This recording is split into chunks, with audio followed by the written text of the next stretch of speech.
Bloomberg Audio Studios.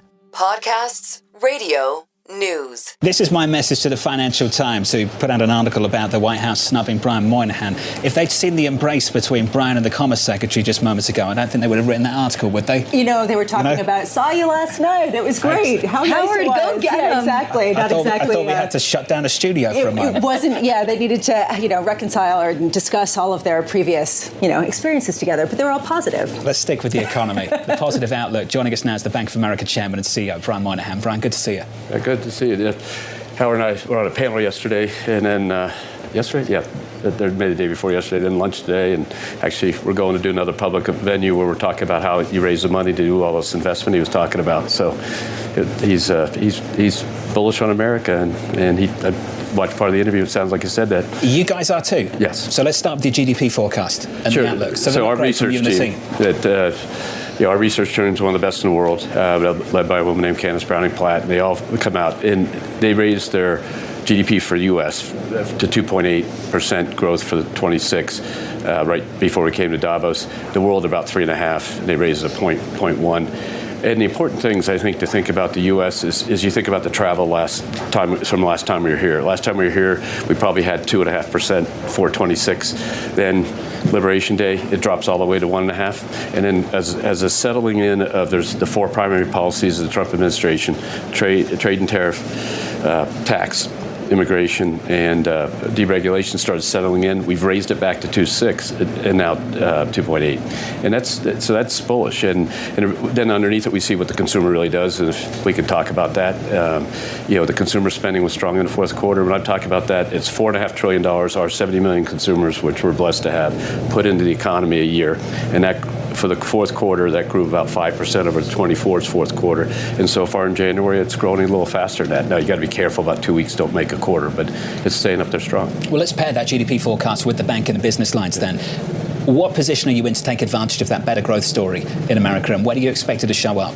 Well, because of who you are, and we've been part owners in this company a long, long time ago, and Mike's built a good thing around the markets business. That's what you're always interested in, even though there's all this other stuff that makes a lot of money. But look, if you look at Jim DeMar, who's now co-president of the company, but his team and markets this year had their last quarter had their 15th consecutive quarter of year-over-year growth. They just keep walking up, 10% up for the fourth quarter. If you look at investment banking, which was kind of interesting, so Matthew Coder and team, early in December we thought we were about $1.5 billion, and I went out at a conference and told people that, and lo and behold, we ended up $1.6 billion, and that made 2025 the second best year of investment banking fees in our company's history. And the only other one was the pandemic, when everybody did a lot of financing. And next year we think we're bullish because the pipelines are full, and the broadening out of the revenue stream into the IPO markets and other things, which got started a little bit this year, but have been pretty depressed for a while. So that's coming. And then deals, just the deal flow. People can get deals done. When I was here a couple Davos ago, the regulatory burdens were getting so high that you couldn't honestly tell a client who's trying to do a $5 billion deal to do it, because you said, if you're going to stabilize your company for 6 months, a year, trying to get this through, and you don't get it through, is that worth it? And that's sort of off the table. And even our industry, even though we can't do anything, 6 months approval timelines are back to where they should be. It seems like there is an incredible amount of bullishness here at Davos about deals, about IPOs, about all sorts of transactions, and some of the issuances of debt and equity. At the same time, there's a real concern about affordability. Yeah. There's a concern about how well the consumer is going to be able to face off with inflation. I'm just wondering if this is the year that we see the two come together, because last year they didn't come together. We saw the same kind of joblessness in terms of the growth, and we saw the same kind of lack of enthusiasm in sentiment surveys. Yeah, so if you look through if you think about last year, and think about how bullish people were last year because about the United States and the change in regulatory regime and things like that, in April things changed, and then by the end of the year it changed back. And so I think that had a lot to do with it. If you look at the consumer, and what we see, that spending level is not consistent with people who feel they're threatened in the future, and they're spending on all kinds of things. Now, if you look at the research team, the Bank of America Institute, if you look at the work they've done, if you put three groups of customers, lower income third, middle income third, upper income third, they're all growing, but the middle and upper are growing at a faster rate, and frankly that drives a lot of the growth. But if you look at what everybody's spending on, they're spending on going out to eat, they're spending on booking vacations, they're spending on essentials. So what's the affordability. It's the inflation that people remember. And that is going to take a while for people to kind of put in the rearview mirror, because people can remember. It's not too hard to remember pre-COVID where X was cost you, a gallon of milk cost you this, a gallon of gas cost you that, your rent was this.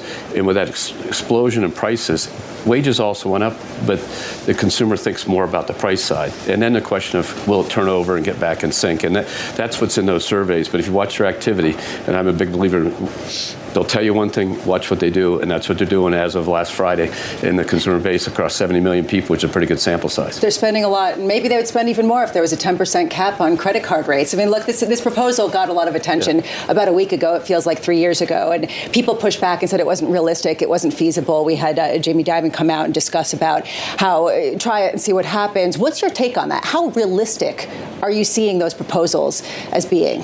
So if you step back, we're all for affordability in financial products. So you guys have followed over the years what we did on overdraft fees, taking down by 90% over the course of 15 years. What we did on having a $500 loan account for $5, no interest rate, you could borrow an emergency loan of $500. 8 million customers have used that over the last several years, to give you a sense. So, and then we have a no frills credit card, no rewards and other stuff that people might attribute.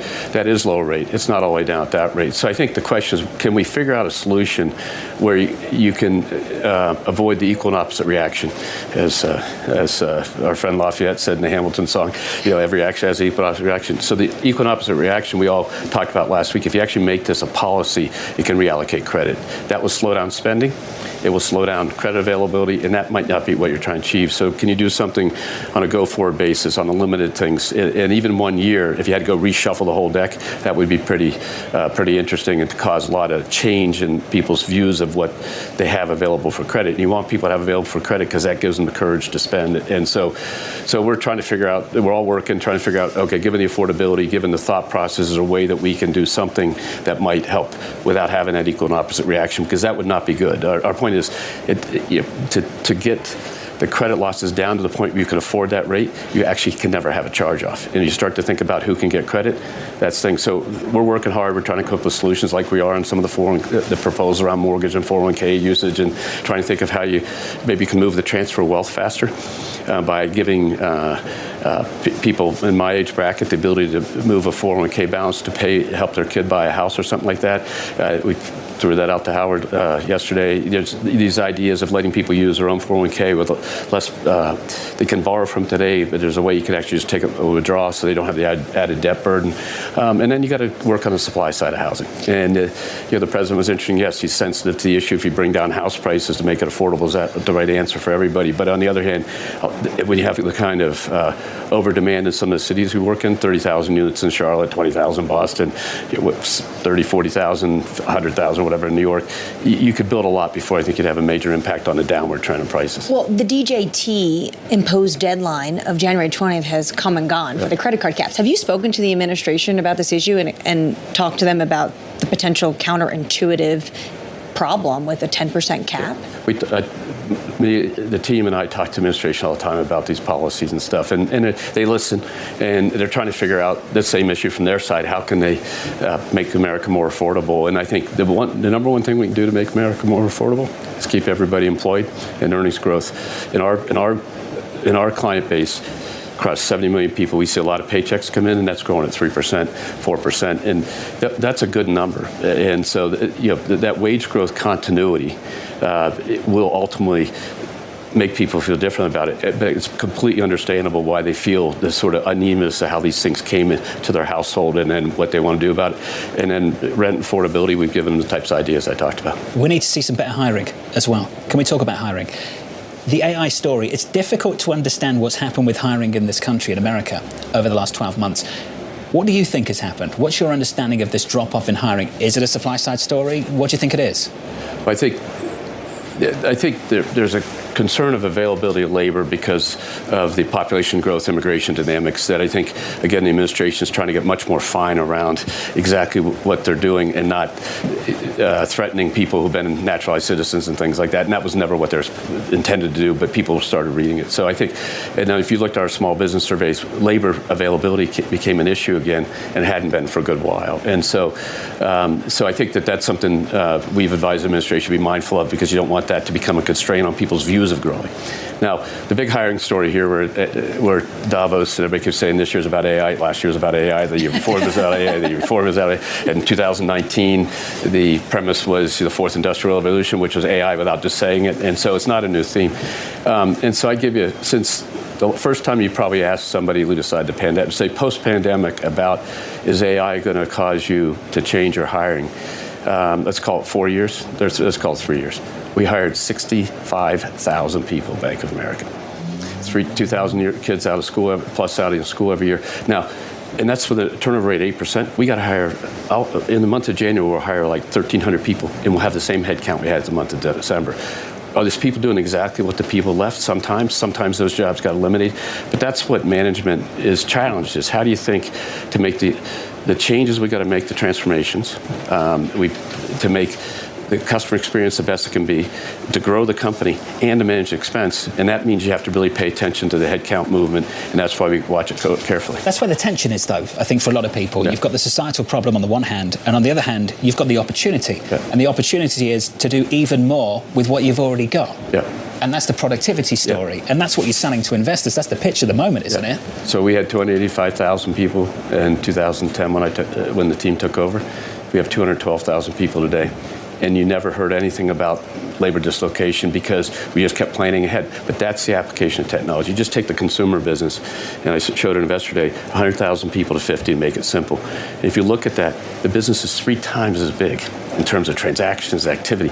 But that's the power of all you've got 8 devices sitting on the tables in front of you and the internet connectivity and what you'll do. Just 2. It's a combination of AI plus alerts and things like that. People that get focused on just, Erica growth in our case, you're saying, no, there's literally 1 billion alerts that go out, which is basically artificial intelligence. People set up in advance to tell them things go on. You don't need them to go into Erica to ask if a check went through my account above $2,500 if you set the alerts. You said something that we reflect on a lot on our show. You said a lot of things, but one thing in particular, that the business would grow, but that your staff would stay about the same size. Yeah. And you said that about a year ago, maybe 2 years ago. That's a near-term phenomenon. Yeah. In 5 to 10 years, will it be the same, or will it start to change in terms of actual shrinkage? Well, if Howard's right, his view of growth, we'll need a lot more human content to keep up with it. And I'll give you the historical context. In 2019, I was in a room downstairs, and the people were wringing their hands, and that's the way they do at Davos, that, this technology is going to take away the jobs. And so in preparation, I said, I've got to give some hope here. So I went and did the research. In 1969, America employed 80 million people. In 2019, we employed 160 million people. I think there was a lot of technology and change that came from 1969 to 2019. None of that stuff in front of you was available. You wouldn't have had a computer at work. You wouldn't have email accounts. You were still getting charged by the minute for phone calls. And think about that change. And think about, we absorbed 80 million more people working. So I don't want to be Pollyanna about it, but I think you have to be optimistic that if we can grow the economy and grow the thing, we will absorb. And by the way, the population growth, the U.S. is very modest without immigration, and there's a natural 2+% of the people, or whatever it is, die every year. It's morbid, but that's what happens. And so you have births that kind of replace it, and people retire. And so that's why I think management's core challenge is to manage this through and get employees to take the spirit and help drive the growth in the company and be a part of the solution and help us make it happen. And my guess is, it might incrementally move headcount, but if we manage it through attrition and retirements and stuff, we ought to be able to manage the outcome. How did we ever live without the Bloomberg terminal? Hey? What was that ever like? I don't think I ever did. Brian, just a final question for us. You mentioned Howard. Yeah. We talked about it, we joked about it at the start of the conversation, the relationship with the White House. How would you characterize it, in your own opinion, right now? Oh, look, you always want to get an invitation. This is Davos, the place of invitation. So we invite you guys someplace you want that invitation. So the relationship's good. We do continue to give lots of ideas. And it was ironic that what was fun, we had a client dinner last night, and Howard came to talk to clients. It was delayed as they finished up the news on Greenland. And he was able to come in and talk about what happened. And those were international clients who admittedly were confused for 48 hours. And what I've tried to do with the administration's policies and talk especially people outside the United States to say, listen to what they're saying, and you can figure out what's going to happen. But don't confuse security with a trade policy. They wanted to get action, and they did, and that's a great thing. And you saw, leave aside the market reaction, which can go up and down on a day. What you saw is the clients say, "Okay, I got it. Now let's go set the business plans that will help have that growth in the future." Brian, it's good to see you. Good to see you. Looking forward to covering the World Cup with you as well in the next few months. Thank you, sir. Thank you very much. Brian Moynihan, the Bank of America chairman and CEO.